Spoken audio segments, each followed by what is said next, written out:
صحابہ کرام اور ہمارے جتنے بھی انبیاء کرام آئے ہیں ان کے اندر نا ایک بڑا امیزنگ قسم کا سیلف کانفیڈنس تھا، خود اعتمادی تھی، اور بڑے بڑے بادشاہوں اور بڑے بڑے دنیا دار لوگوں کے سامنے وہ حق کی آواز بلند کرتے تھے اور حق کی بات کہنے میں ہچکچاتے نہیں تھے۔ لیکن ہم آج کل اپنے آپ کو دیکھیں یا یوتھ کو دیکھیں تو ان کے اندر سیلف کانفیڈنس نہیں ہے، بات کرنا بھی چاہ رہے ہیں بات کر نہیں پا رہے، بات حق کی بھی ہے لیکن بات ہو نہیں پا رہی۔ تو مغیرہ بھائی کیسے ایک انسان کے اندر سیلف کانفیڈنس آ جو کیا سیکریٹ ہے کہ اگر وہ بندہ اس کو اپنی زندگی میں اپلائی کرے اس کے اندر خود اعتمادی بھی آ جائے اور وہ حق کی بات بھی کر پائے؟ ربی بھائی، اللہ تعالیٰ کو نا 2 قطرے بہت پسند ہے، حدیث میں آتا ہے۔ ایک قطرہ وہ ہے جو انسان جب اللہ کی راہ میں جہاد کرے اور خون کا قطرہ اس کے جسم سے بہہ جائے، یہ اللہ کو بہت پسند ہے قطرہ۔ اور دوسرا قطرہ جو اللہ کو سب سے زیادہ پسند ہے وہ یہ ہے کہ انسان اکیلے میں اللہ کے سامنے روئے اور اس کی آنکھوں سے آنسو نکلیں۔ یہ جو آنکھوں سے آنسو نکلنا یہ اللہ کو بہت پسند ہے۔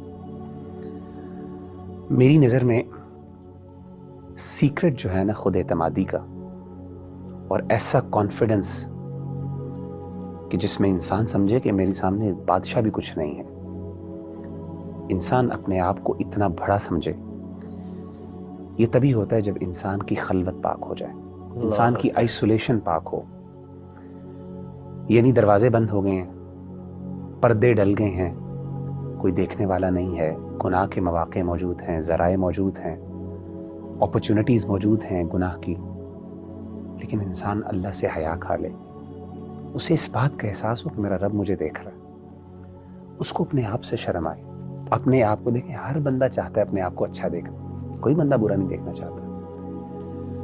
اس موقع پر ایسی ولنریبل پوزیشن میں جب اس کے پاس سب کچھ ہے، کوئی روکنے والا نہیں، اپنے پرنسپلز اور اپنی ویلیوز کے لیے، اپنے رب کو راضی کرنے کے لیے، اللہ کی حیا کے لیے ایک بندہ اگر گناہ کو نہ کر دیتا ہے نا، یہ انسان کو اتنا سیلف کانفیڈنس دیتا ہے کہ آپ امیجن نہیں کر سکتے۔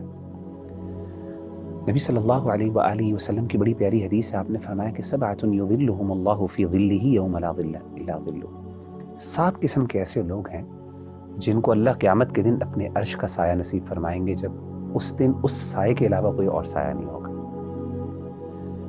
ان 7 میں سے ایک شخص رجل ذکر اللہ خالیا ففاضت عیناہ، ان میں سے ایک شخص وہ ہوگا جو اکیلے میں اللہ کو جس نے یاد کیا اور اس کی آنکھوں سے آنسو بہہ پڑے۔ ابھی بھائی یہ بہت بڑی بات ہے، آئسولیشن۔ لوگوں کے سامنے نیکی کرنا، یہ نہیں کہتا کہ لوگوں کے سامنے نیکی کرنا کوئی مشکل، کوئی آسان نہیں، وہ بھی مشکل ہے، اس کا بھی اجر ہے۔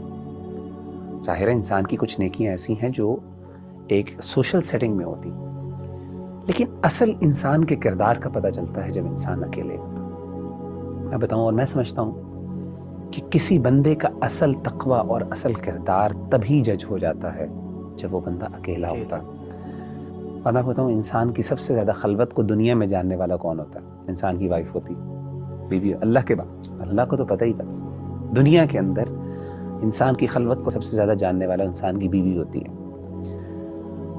تاریخ کے اندر نبیوں کے بعد اگر کوئی ذات، صحابہ کو بھی نکالنے چلے، ہمیں کون سی ایسی ذات ملتی ہے کہ جس کی بیوی جو ہے اپنے شوہر کے کردار کے بارے میں بات کرے؟ میں ایک مثال دینا چاہتا ہوں، سیدنا عمر بن عبدالعزیز رحمہ اللہ تعالیٰ عنہ کی، جن کو 5ویں خلیفہ راشد بھی کہا جاتا ہے۔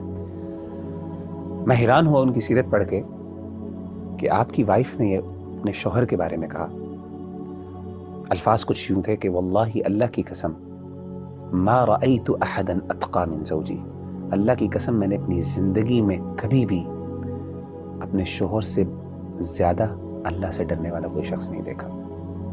امیجن کریں، ہن لباس لکم وانتم لباس لہن، کہ بیوی آپ کے بارے میں یہ کہہ رہی ہے کہ میرا شوہر کی جو نیکی ہے آپ امیجن نہیں کر سکتے، یعنی کوئی ہرڈل نہیں ہے، کوئی روکنے والا نہیں ہے۔ یہ ایک تقوی کا معیار ہے۔